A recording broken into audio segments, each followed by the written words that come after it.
Now, in this question, the question 4.44 from Hecht book, we have a piece of sapphire that a beam of light strikes it with a 24-degree of incidence angle. The refractive index is 1.77, and our E field has two components.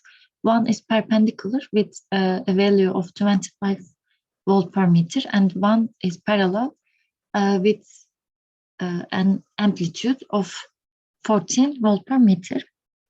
The question asks us to find the transmitted field amplitudes.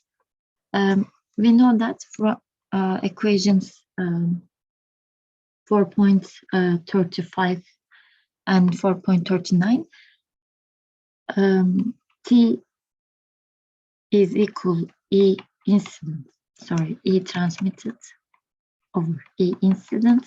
If this T is the perpendicular component, then this will be the perpendicular. If T parallel component we have, then we will have ET or EI perpendicular.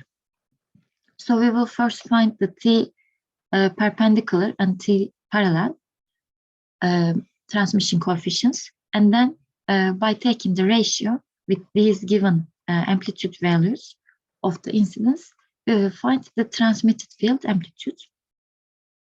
So I will carry this to here and make them smaller. We know that T perpendicular. Before starting, let's find T theta T transmission angle. For that, we will use Snell's law. That's right, Snell's law.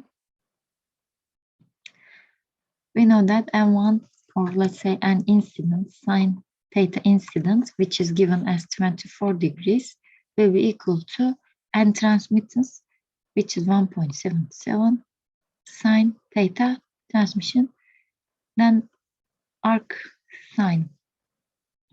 Also, I know that the incidence medium is air, so N incidence will be 1. I will not write it.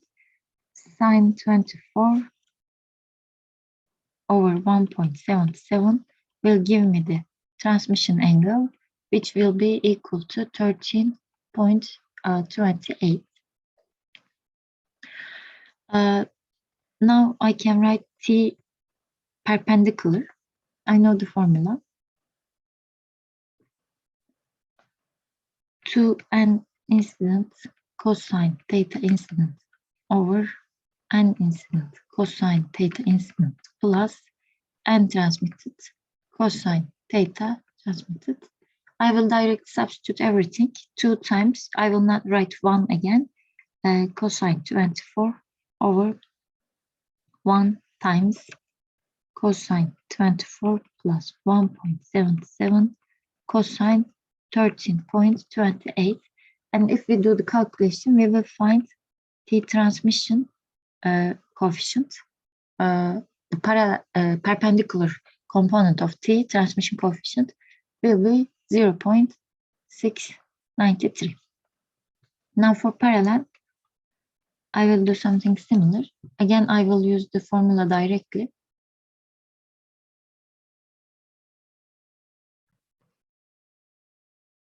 To an incident cosine theta incident over N incident cosine theta transmitted plus N transmitted cosine theta incident. So 2 times 1 cosine 24 over 1 times cosine 13.28 plus 1.77 cosine 24. If we do the calculation, we will find the parallel component of transmission coefficient as 0.705. Now, by taking the ratio that I gave at the beginning of the question, we will find the transmission amplitude of transmission transmitted fields, actually, of electric field. I know that ET over EI, let's say for perpendicular, will be T perpendicular. And I'm given the E incident, and I have T perpendicular from here. So my E transmitted will be T perpendicular times E incident, which is also the value is given in here as 25 volt per meter. So 24, nope, it's 25 times 25 will give me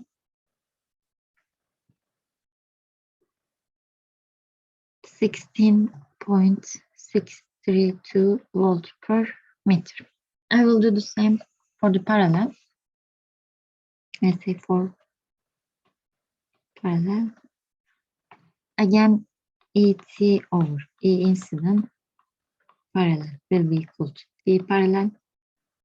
And I'm given the E incident again.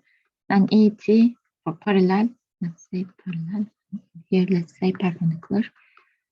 I will directly write the values 0.7 times what was the given value, 14 volt per meter will give me